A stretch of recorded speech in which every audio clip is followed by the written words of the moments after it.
Hey everybody, thanks for watching No Excuses, and I am so pleased to have this wonderful lady with me today. Not only she's talented in so many ways, she's overcome so many objections, and we'll get into that. My good dear friend, Kathrina Miccio. How are you, my doll? I'm amazing. You look amazing. Oh, thank you. Thank you so much for having me. So I'm going to make you blush a little bit, if you allow me. Okay. Not only you won 20 awards for a film that you created off the cuff. Yes. Okay, named St. Joseph's. Through all that, you also conquered something that most people have a tough time with, just not doing anything, which is breast cancer. Yes. And that in itself inspires me every moment I think about you, how tough you are, and how accomplished you've created yourself. So congratulations. Thank you so much. You're so welcome. It's that show, St. Joseph's, I watch it, I laugh every time. I say to myself, okay, I know it's going to be funny now, but I still laugh. there's little nuances that you catch every time you watch it another time. It's absolutely one of those films. Funny. Yes. It's one of those films you say, I think I got it, and you watch it again and you're like, no, I didn't get it. It caught me again. So congrats on that. Thank you. So 20 awards. How does that feel? It's incredible. I mean, I made this little short just to kind of pay back, you know, for what I went through. I wanted people to laugh instead of feeling sorry for myself. Oh, you're amazing. And it just blew up. You know, it was this sweet little story, comedy with no cursing, nothing. It was just like a feel-good film that I think that's exactly what it turned out to be. People just really, they not only if they relate to it because they know the superstition, if you sell, you know, if you want to sell your house, you take a little statue of St. Joseph and you bury it in your backyard, you sell your house fast. You know, like sometimes I've done some Q&A in some of the festivals. Sure. And people are like, I have a question. I know that superstition. My aunt, my friend did that. They sold the house like in 3 days. That's so great. Yeah. So, like, to get feedback like that, and I would just like watch people in the audience smile at parts, you know, of the film, and it just made me so happy to see that. Well, I was upon that audience and I looked around to so many people, and I don't even know how to count how many people had this huge smile on their face, tears rolling down their eyes from laughter, and at the same token, we all appreciate you as a person. Oh, thank you. You know, it's really amazing. So how did you, I mean, this is not easy. And you made it easy, which is the most precarious thing on my schedule of asking you this question. With everything you're going through with breast cancer, how the heck did you keep yourself focused on something at this magnificence? Because it's not like you created something that somebody said, okay, we're just going to watch it. You created something that everybody said, wow.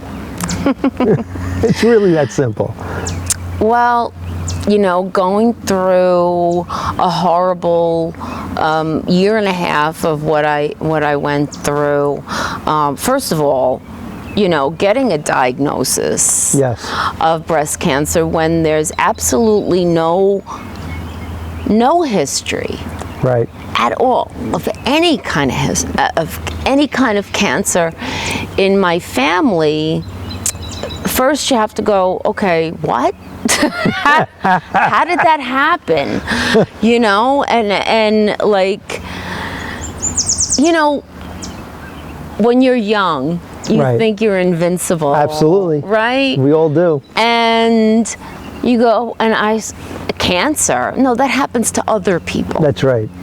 And especially when there's no history. Right. That happened, I'm good. You know, I'll be good forever because I don't have to worry. I don't have to worry because there is no history. Baloney. Because I think I was probably a product of my environment. Okay. From living in Staten Island with the largest landfill in the world. Pollution. And then I lived in Soho. Sure. During 9/11. So I think for sure I was a product of my environment. Unfortunately. Right. And also, who knows what's put in food, even though I try to eat organic and whatever, you still eat in restaurants, you don't know what they're putting in the food. Exactly. So, you know, who knows? Right. Who knows how it happened? I asked my doctors, how did this happen? Just one cell, you know, went awry. And also, I was in a marriage. It wasn't a good marriage. It was an abusive marriage. And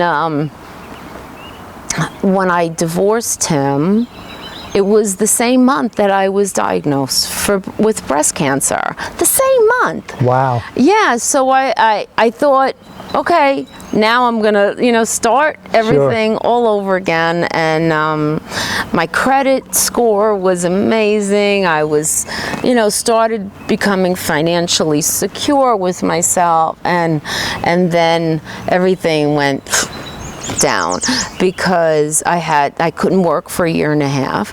They threw me immediately into chemo, and they said, you know, all right, this is the schedule that you're going to have for a year and a half.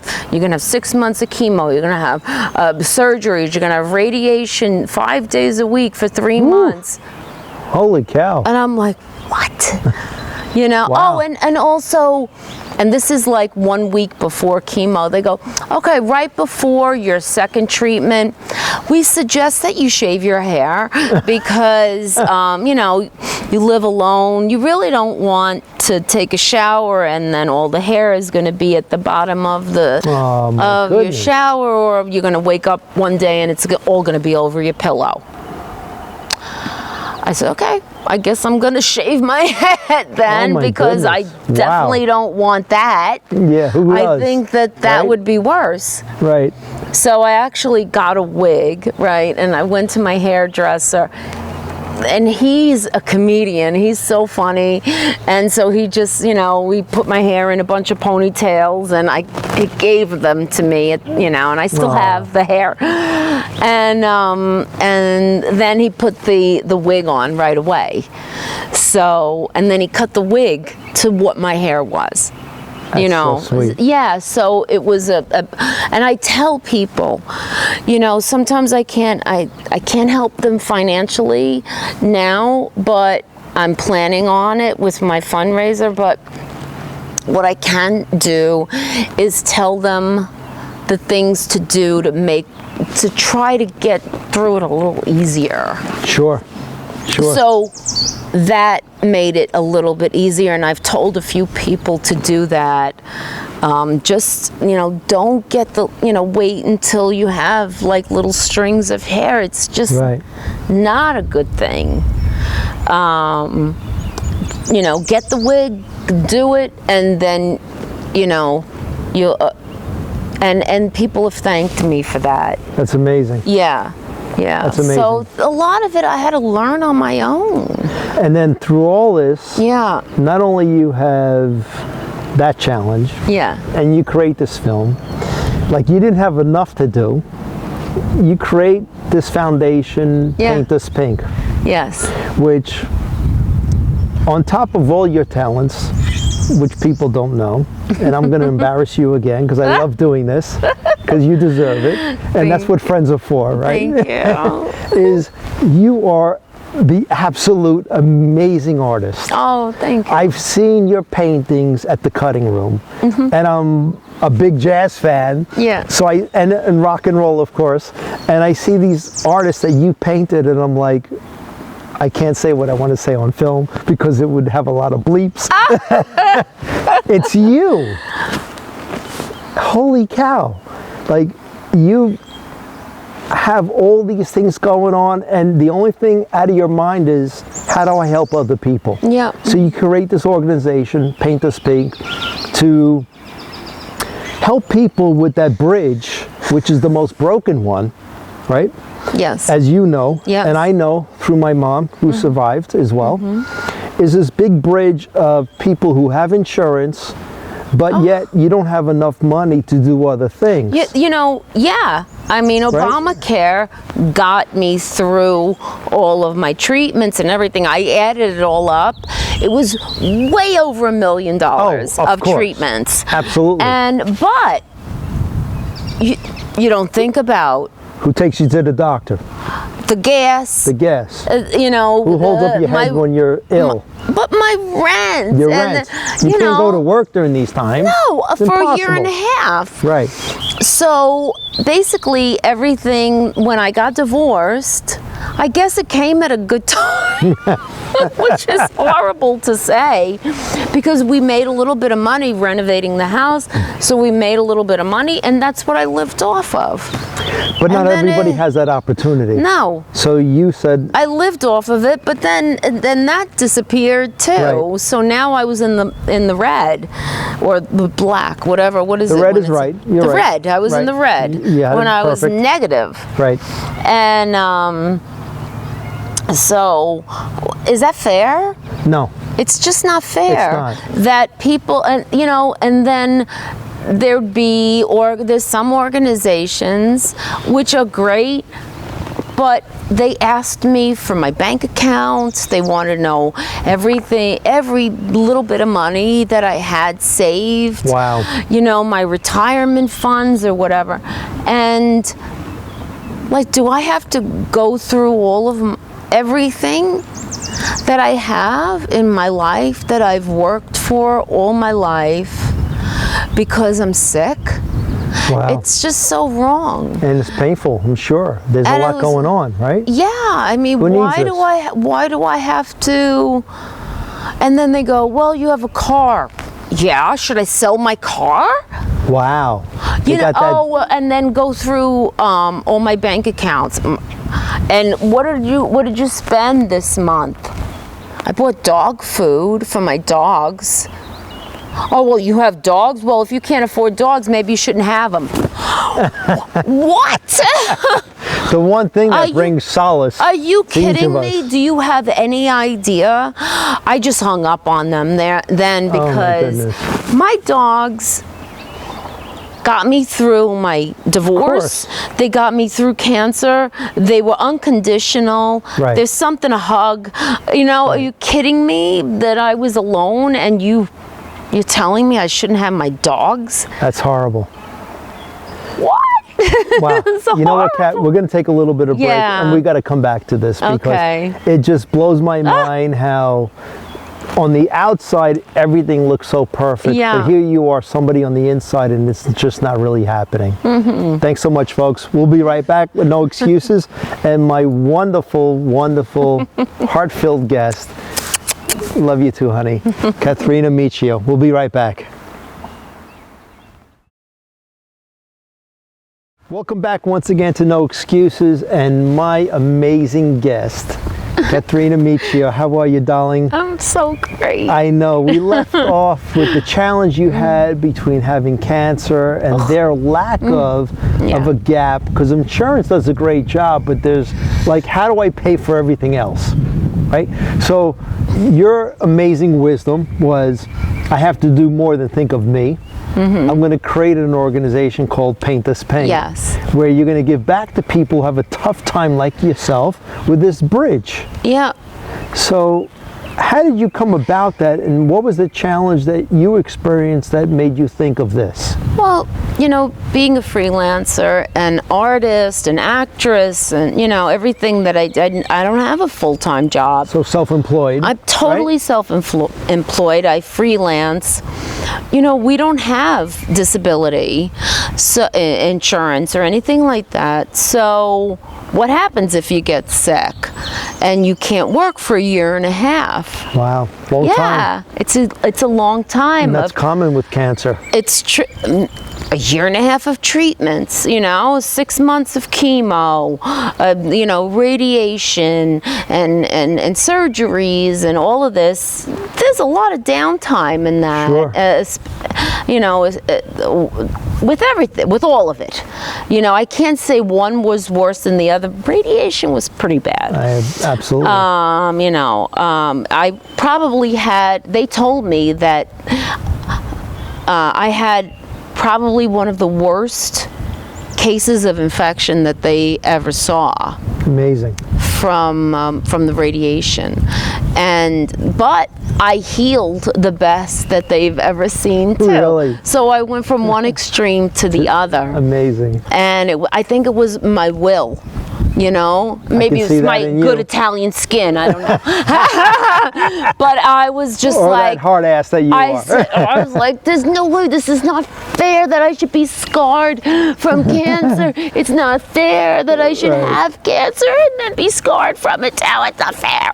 So I just started putting all this cream and whatever, and I dealt with it. I dealt with the pain, which was excruciating. I'm sure. Because they radiated me from here. I had to stay like this for 45 minutes. It was from here to here to all of this area, and all of it was burnt to a crisp. Whew. So yeah, it was, you burn your finger a little bit on a teapot or, little fires, right? It hurts like mad. Nerve endings. The little teeny weeny blister hurts. Imagine all that, so it was horrible. So that downtime was bad.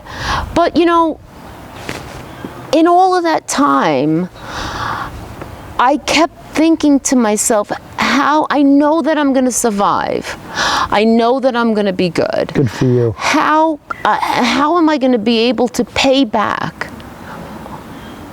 the universe and God for my life? Right. That I can continue to create and make amazing things and have the wow factor of everything that I do, whether it's art or whether it's acting or whether it's making movies or whatever I do.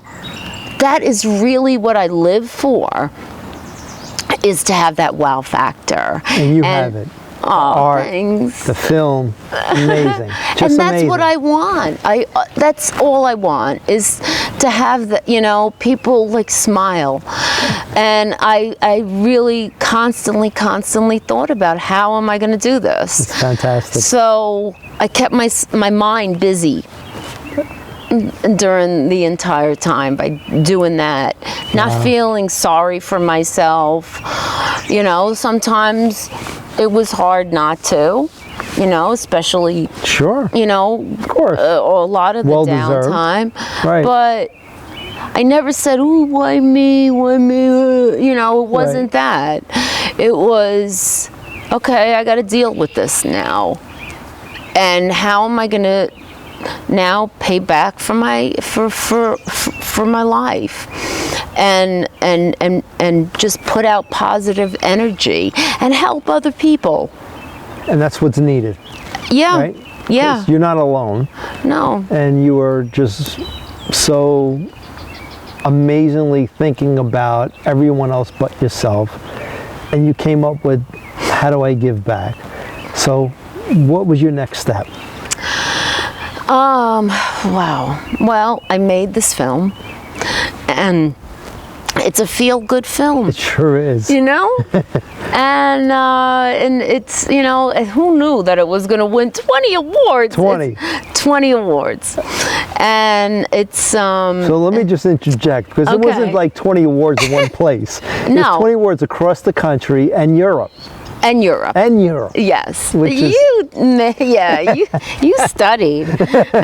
Yeah, it is. Well, I adore you. You know that. Thank you. Yeah, it was like one of my first wins was in Italy. Yes. I had They really like it there. They got it. Right. You know, I was like, oh, is the Catholic Church gonna like get offended by this? It's a superstition about burying a statue of Saint Joseph. Are they gonna get weirded out? But they loved it. They loved Isn't that amazing? Yeah. So that was really cool. And I went to a lot of the festivals, a lot of the film festivals that I was nominated for, and a lot of them I won. So I won like 3 Best Actress awards. Vinny Pastore won for supporting, and Angela Pietro-Pinto won. You met her. Yes. She's so wonderful. She plays Virginia, she's amazing. Oh, God, is she amazing. She's so wonderful. She was in Goodfellas. I know. Yeah. Yes. And so she won, and the whole ensemble won, and but most of it was for the film itself. Right. You know, so that's what made me happy, that people got it, and that's that great. they just, you know, understood it, and they laughed. And there was something else in your life that I know is a big thing going on that you like to share, is about New Year's Eve. Oh, this past New Year's Eve? So it was so great. It was the best New Year's Eve that I ever had. That's great. Now you're going to think this is crazy, okay? No, not at all. Coming from you. How this happened, I don't know, but I end up having to get the schedule was, and I looked at my schedule, I'm like, really? I have to get a mammogram, an ultrasound, and see my surgeon all on New Year's Eve. On New Year's Eve. Right. Really? Great. Woohoo! Blow the horn, you know. All right. Woo-hoo. Okay. You know what? Again. Right. I got to make this good. Absolutely. Right? I can't feel sorry about myself. I said, I'm going to turn this into a good thing now. Okay. So I have a friend. His name is Ed Heck. Okay. He's an amazing artist, right? And he has, he's kind of like a Keith Haring. He's yes, his career is growing into that kind of status. That's awesome. And he's been, he's kind of, kind of has the same idea, like ideas that I do, that he just wants to keep giving back. And so he created these tiny little canvases. It's a heart with a little happy face in it. That's awesome. Right? So it's hearts for art, or art for hearts, or something like that. And I said, oh, how cute those are. And they were all different colors. And each one of them, if they were to sell in a gallery, they're worth like $1,000. But whatever the monetary sum is worth, you know, whenever somebody looks at this little thing, they smile, right? Right. So I said to him, how cool would it be if, because I knew he was giving these out. Sure. And he wanted a source to give them out to some people that would really appreciate it, right? Oh, wow. So I said, well, it just so happens that, you know, 3 years ago, I was in chemo on Christmas Eve. How cool would it be? So we go from New Year's Eve to Christmas Eve. Right. 3 years ago, I had the thing. Sure. On Christmas Eve, I was in chemo. I said, how cool would it be if the people that are in the chemo rooms now, I would be able to hand them oh my gosh, one of these little happy face hearts, right? So he goes, Kat, not only, he says, meet me for breakfast tomorrow, right, you know, at this deli, at this diner right near the hospital. Okay.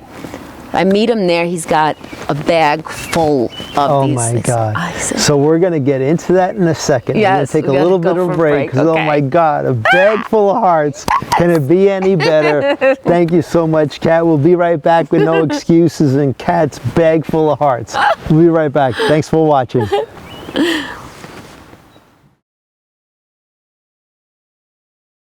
Welcome back to No Excuses. I'm with my guest, Kathrina Miccio, and we were talking about a bag full of hearts where we left off. So how did this all happen with your friend and you got these hearts? So my friend is Ed Heck, and he's an amazing artist. He's got kind of the style of Keith Haring, but he does like these little ducks, and so he's been doing these hearts for art, or hearts for art. Okay. And he's been giving them out. Oh, that's beautiful. And he had given me one, and I said, wow, this would be so nice. Sure. You know, I have to go, of all days, to go for mammogram and biopsy and go see my surgeon, to go, you know, on New Year's Eve.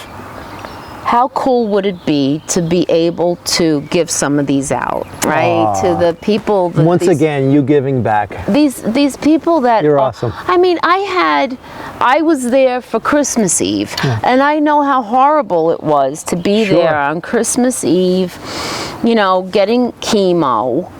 Who wants to be there, you know? Right. I said, how cool would it be if I would be able to make someone smile. Aww. You know, with these little hearts. So I went to go I had the mammogram, I had the ultrasound, and I had to go run down. Before I went to the chemo rooms, I had to go run down and put money in the meter, right? So I'm like, I gotta carry these things with me. I was afraid to, like, you know. So I took them with me. I run down, I go into the elevator, and I see this woman and her husband. She's got the turban on. It was very me 3 years ago, you know, with the turban, and she had no eyebrows, no eyelashes, and they just like walked into the elevator. Both their faces were down, and they looked so sad. And I'm in the elevator, and I have this bag full of hard art, you know, and I pulled one out. I was like, can I please give this to you? Please. That's so amazing. All of a sudden, she just looked at it, and she got this huge smile on her face. And even the husband was smiling. I said, oh my God, you know, like I was like tearing up, and while she was smiling. How could you not be? It was so cool. And so that was the first one that I was able to give. And then I went to see my doctor, and I gave him one, and his nurse that, you know, they were so great to me. And then I'm like, I'm gonna give some out in the chemo rooms, you know. And I was like, oh, that's so nice of you. I said, yeah, I'm gonna go. So I go down to the chemo rooms. And I tell the girls at the desk, I'm going to give these out. They're like, oh. And all of a sudden, I saw the door. I saw the door to go in. Oh, bawling? I lost it. Oh, God. I lost it. Because I hadn't been in there in 3 years, you know. I'm like, okay, I can't go in like this. Right. What's the point? So much for happiness. Yeah, let me put my big girl pants on, you know, get my stuff together, and go. Just get in there and do it. So I got myself together. I wiped the tears, and I went in there, and I was able. The first woman was like her daughter was pushing her in a wheelchair, and I could see that she was not in great shape at all, you know, and she was the first person that I was, you know, in the room. I was able to, and she was everybody, every one that I gave out, you know, a heart to, they just smiled. It was the greatest New Year's Eve. I couldn't have asked for something better, to be able to have these people that were so sad and feeling sorry for themselves, that they're there on New Year's Eve getting chemo. How horrible is that, right? Right. That I was able to make them smile. That's awesome. It was awesome. That's awesome. It was so amazing. I said, you know what? I'm not doing anything tonight. I cannot top this feeling. Right. I don't need to blow a horn and, you know, go woo-hoo-hoo and drink champagne.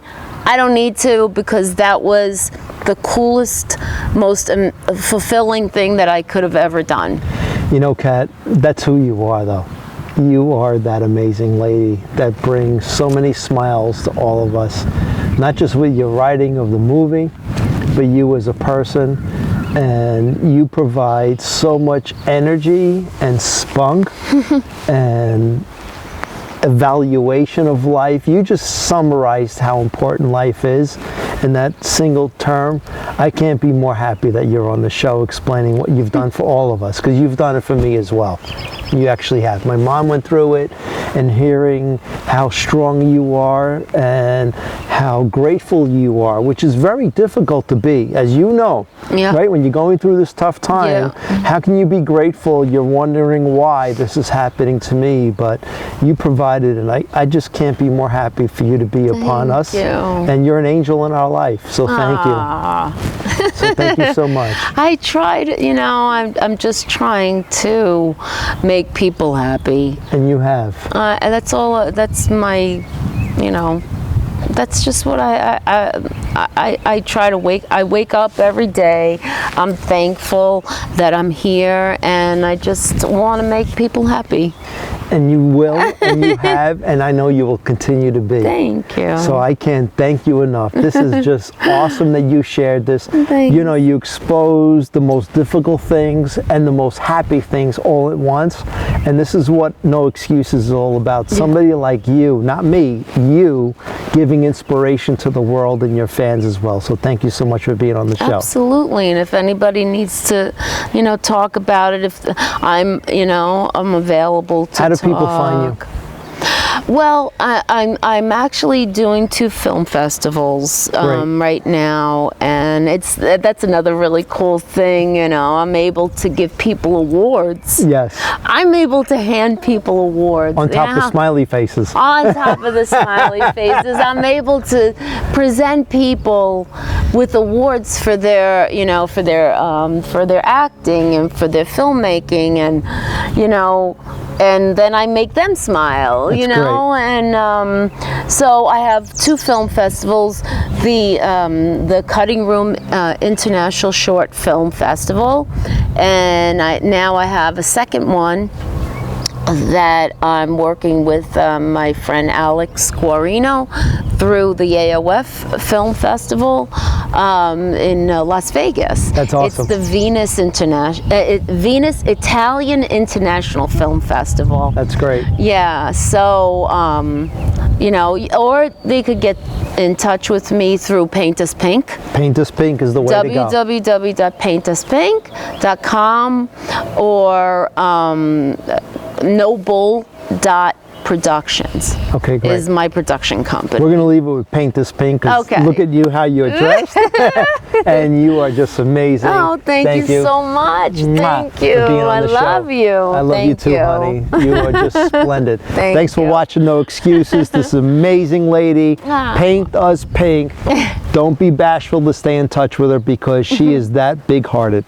Thanks for watching. We'll see you again. This is No Excuses. Thank you.